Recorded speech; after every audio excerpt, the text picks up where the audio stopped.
എൻ്റെ എല്ലാ കൂട്ടുകാർക്കും വിഷുദിനത്തിൻ്റെ പ്രത്യേക ആശംസകൾ നേരുന്നു. ഇന്ന് നമ്മൾക്ക് ഒരു വെള്ളരി വെച്ചിട്ടുള്ള ഒരു കറിയാണ്, കണി വെള്ളരി വെച്ചിട്ട്. അപ്പോൾ അത് നമുക്ക് കുക്കറിൽ, ഞാൻ ഡീറ്റെയിൽ ആയിട്ടൊന്നും കാണിക്കാനുള്ള, കുക്കറിൽ 2 പച്ചമുളകും ഇഞ്ചിയും കുറച്ച് മഞ്ഞൾപ്പൊടിയും ഉപ്പിട്ട് കുറച്ച് വെള്ളമൊഴിച്ച് വെച്ചതിന് ശേഷം നമ്മൾ പാനിലേക്ക് മാറ്റിയിട്ട് അതിൽ തേങ്ങയും ചെറിയ ഉള്ളിയും വെളുത്തുള്ളിയും ജീരകവും കൂടി അടിച്ച് അത് നന്നായിട്ട് ഇതിലേക്ക് ചേർത്ത് മിക്സ് ചെയ്തതിന് ശേഷം നമുക്ക് തൈരും കൂടി ഒഴിക്കാം. തേങ്ങയുടെ കൂട്ട് തിളച്ച് വരുമ്പോൾ വന്നിട്ട് ഫ്ലെയിം ഓഫ് ചെയ്തതിന് ശേഷം നമുക്ക് തൈരും കൂടി ഒഴിച്ച് പാകത്തിന് തൈരും കൂടി ഒഴിച്ചിട്ട് ഒന്ന് മിക്സ് ചെയ്താൽ നമ്മുടെ അടിപൊളി വെള്ളരിക്കറി ഇവിടെ റെഡിയാണ്.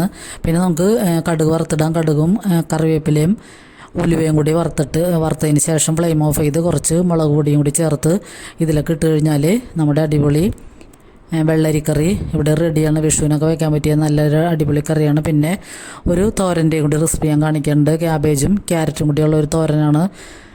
അപ്പോൾ ക്യാബേജും ക്യാരറ്റും കട്ട് ചെയ്തതിന് ശേഷം നമുക്കതിലേക്ക്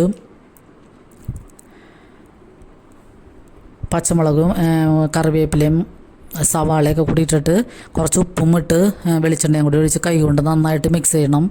അപ്പോൾ കൈ കൊണ്ട് മിക്സ് ചെയ്യുമ്പോൾ തന്നെ വെളിച്ചെണ്ണയുടെയും ഉപ്പിൻ്റെയൊക്കെ ഫ്ലേവർ ഈ ക്യാബേജിലും ക്യാരറ്റിലൊക്കെ പിടിക്കും.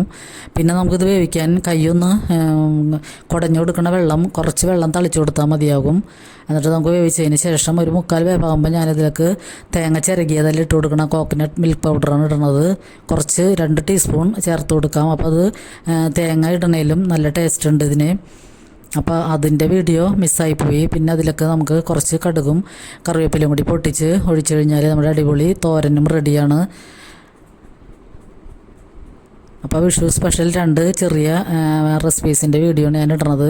പിന്നെ നമ്മൾ അടപ്രഥമൻ പായസമൊക്കെ വെച്ചിട്ടുണ്ട്, അതൊന്നും ഞാനിപ്പോൾ കാണിക്കണില്ല. അപ്പോൾ ഈ വീഡിയോ എല്ലാവർക്കും ഇഷ്ടമായെന്ന് കരുതുന്നു. ഇഷ്ടമായാൽ ലൈക്ക് ചെയ്യാനും കമൻറ്റ് ചെയ്യാനും സബ്സ്ക്രൈബ് ചെയ്ത് കാണുന്നവരുണ്ടെങ്കിൽ പ്ലീസ് ഒന്ന് സബ്സ്ക്രൈബ് ചെയ്ത് സപ്പോർട്ട് ചെയ്യണേ.